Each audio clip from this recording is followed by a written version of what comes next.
Hello and welcome. This is Alchemist X, and Happy New Year for people in certain time zones. It's not quite there for me yet, but that's just because I'm on Pacific time. In Japan, it's definitely New Year's, and with it has come Eins Link version. He is something of a first because he is a Link version for a limited unit. Luckily, Eins has been around for a long time, so anybody who's like a veteran player who's been playing JP a long time is probably pretty set on Eins. I got him fairly early on when I started playing. I don't know if I got him on day one, but I got him within 1 month of playing the game, and I'm at about 442 shards. I farmed his EX every day since I unlocked EX quests, and I've never gotten any shards any other way. I don't think I've ever pulled him aside from the original pull. So that gives you an idea of if you've been playing for about a year where you would be. I'll talk about what to do if you want to go from 0 to 100 for getting Eins all set up when I do the banner overview. For now, I just want to talk a little bit more about him and his kit, and then of course the elephant in the room, which is just how ridiculously strong he is. You know, given JP's very lax attitude towards power creep, it shouldn't really be that surprising. I don't know where to place him exactly yet. I mean, he definitely has on paper everything he needs to easily handle all of the major arena heavy hitters, like especially dragons though. Like I think like he might be able, like the definitive anti-Lindrake unit, which is something that hasn't really happened. Like it's not like Lindrake's invincible, but even the units that have come after him that have been arena heavy hitters, like Dios version 2, even Tearfing Link to a certain extent, I've always had a hard time dealing with Lindrake. So having a giant mod against dragons is going to help him a lot. The ability to dispel dragon auras, that's going to help too. So in general, if he's designed to be a hard counter to some of the best PvP units that have been around for a while, he's just going to be a good unit all around in total, just because of how much power is required to reach that state to begin with. Of course, it's only day one, so there's definitely room to figure out exactly where he stands, but I would definitely say no matter what, he's going to be a strong and influential unit. Like I'd say bare minimum on the level of Dios Link, but probably closer to either the top or you know, like right under the top. And honestly, there's a lot of utility in his kit too. He's got CC, he's got some excellent means of debuffing. If you like the Ophinius playstyle of like this sort of hypercarry unit who can potentially solo maps, then you'll definitely like Eins Link too, because they have some commonalities. The difference is he's a more melee focused unit. And then really the only drawbacks to him are that he has almost no jump. You can help alleviate that with if you have the Otama scarf from the Otama New Year's memento from oh so long ago, and then you got auto heal taken care of too. And then he also does have an innate weakness to pierce damage, just like the regular Eins does. I'm going to guess that if they're going to try to design a unit that's going to be a hard counter to him, I could see it being a high fire piercing unit, because that seems like that would be the only way to really go past his offensive. It wouldn't really be able to be a magic or a missile unit, given his reaction and his just general tankiness. So they would have to be very specialized. So yeah, overall, while I'm not going to go for him just because I don't have enough gems to really get him going, he definitely is a unit to keep an eye out on. And if you're a really big Templar fan, then this is definitely a very good day for you. So, just a couple of things just real quick so I don't have to do it in the banner overview. As far as his memento goes, most of it is going to be damage boost by way of crit stuff. There is also some handy tools in his vision ability, like more debuffs, map-wide debuffs for enemies, slash res and agility down, which is going to help him get, really like think about it in terms of arena for the most part, because he definitely seems designed to be just a very, very heavy hitter in arena. But then it gets better with his VCR, which not only does it have a huge HP mod and healing mod and jewels and hit rate, pretty much everything a PvP unit would want, but he has a on-map appearing ability where he is immune to CT down, and until he attacks 3 times, his max HP is doubled, and his HP, so it's going to make him much, much harder to get rid of, and just guarantee that when you couple that with his reactive, where he can basically get a charge up for free on his reactive. That's going to guarantee he's going to be able to most likely take somebody out bare minimum in the first couple turns of arena, just arena map notwithstanding. But given his move of 8, I think that is a very, very, very likely thing. So yeah, definitely he seems on paper absolutely overpowered, and just from looking at his kit, the mercenary, that kind of thing, I'd say bare minimum he's an excellent unit. So with that out of the way, let's go ahead and take a look at the banners. And here we are at the banners. So let's start with the Eins Link one. There's nothing unusual here. It's pretty typical 20 step for a Link unit. In general, I think for how strong he is, that 40k, which is the cost if you have the worst possible luck, is definitely not too bad. Given how many gems I spent on Ophinius, I can definitely understand that.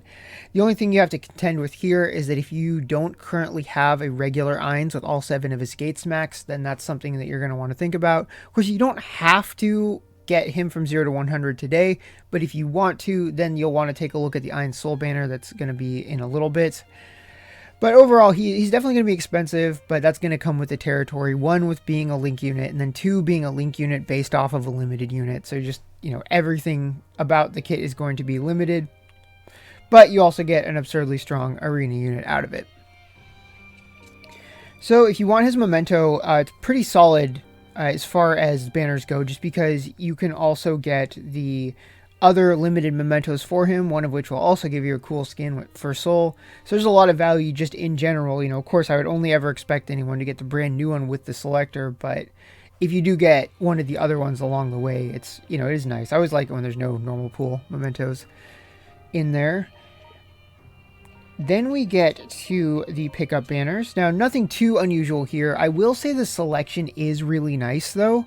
For example, if you skipped the Seda and you really wanted to get the Link version of Seda, you probably won't, but at least there's potential you could get her on this, and she only came out a short while ago, so that is kind of nice. Like, for certain units, like, it sometimes takes a long time for them to show up on something. And then speaking of, if the coins are what you really care about because you're working on someone, you can get Ophinius coins in the shop. So that's something I'm definitely looking at, because while I've got, I've got 2, 5, and 7 taken care of, I'm not too far off from getting gate 6 capped out. So given how much I use Ophinius, that's something that is a high priority for me. And so some of these other things could make good bonuses if they show up. Now, if mementos are what you're after, this one is really good, because there are ones that, just like with the units, Schmeier's Christmas memento is on here, so it makes for a good bonus. Now, in this case, it is basically a 10-step with a selector, but you can get Dios Link version here. So if you ended up skipping him and you really, really felt like you were missing out and you want to get him, then this is a really good way to get him, because you could select a bunch of other mementos, and anything you get along the way before you get 1,000 coins, that's just an excellent bonus. And then you can just pick the memento that summons him, which is this one right here front and center, and then you're set. You got Dios, and then you hopefully got some other good stuff along the way too. And even if you didn't and you had the worst possible luck, you'd still only did it in 10 steps rather than the 20, which is what would happen if his banner reran. So definitely very, very high value for people who do not have but would love to have Dios Link version. And then we'll get to the banner I alluded to earlier. Now, this is actually not the first time that this banner has shown up before. And that's the reason why, if I commented a couple places, including on Discord, about how I was guessing this banner was going to come back, just given the circumstances, right? Because if you are going for Eins, you want to have a fully maxed out regular Eins. And this is a way to do it that's pretty helpful. If you end up overcapping too, it's nice that you could also take anything extra and divert it to soul. And so overall, like, if you are starting from 0, you can just get Eins on step 5, which is helpful enough. But really, it's the Enlightenment soul shards that you get along the way, get progressively more and more as you go. And then if you go all the way, you can get a memento out of it too. So definitely, given the circumstances, a pretty high valuable banner for those people that are really in a rush to get the Eins Link off the ground. Or if you want to get a maxed out soul, if you want to do his altar class, this can really set you up for that too. You know, he's a very, very popular unit and one of my favorite characters. I'm a little bit tempted to do this, but I don't think I want to go all in on gems wise. I don't think I want to spend more than like maybe three pulls worth, just because I do have the anniversary on my mind still, because that's going to be the 28th of January. So definitely keep a lookout for that. Unless you are hardcore going for Eins, I would try to still be conservative with your gems, unless one of the things I described earlier, like that memento banner, is what you've been waiting for. And then, of course, the Templar banner from last week is still going to be around and will be around for about another month. So for the other characters that have altar class jobs, or just picking up mementos for Soul or Eins, it's definitely pretty handy for that too. And yeah, so that's all I've got for the banners. So next up, I'm going to do 3 steps of the unit banner. I think that's just the right amount of gems for me to spend. I'll end up getting 350 of the New Year's coins because of the banner and then from the gem spent bonus. And I'm mostly going to get just a Phineas's Gate 6 set up and then see what else I can get with the rest of the coins. All right, let's jump into that. Alright, let's jump into the summoning. This is the pool that I am going for. Mostly Link units and Ancient Story plus Daphne. It's crazy that I still haven't gotten Daphne yet. I managed to get both for mementos, and it was a choice between her and Adelaide when I had that Golden Week selector, and I ended up choosing Adelaide just because I really wanted a unit who benefits a lot from Melville. So that's usually when I use Adelaide, when I'm doing like mono fire, or especially in situations where I'm using fire units, but for whatever reason Nimble's not a good idea. I'll throw in Adelaide and then buff him up with Melville. It works really well. Daphne's not a unit I particularly need, but I would definitely like to have her regardless. But yeah, we started out here with 1 red, so is it going to trigger? It is going to trigger. It looks like we have a Nanji. That's pretty awesome. That's up there. I would say she's probably the one I wanted second. Just out of pure pragmatism, Yomi version 2 is one that I really, really want. But I'll definitely take a Nanji. Like, now I've got all of the dragon units, so that's kind of cool.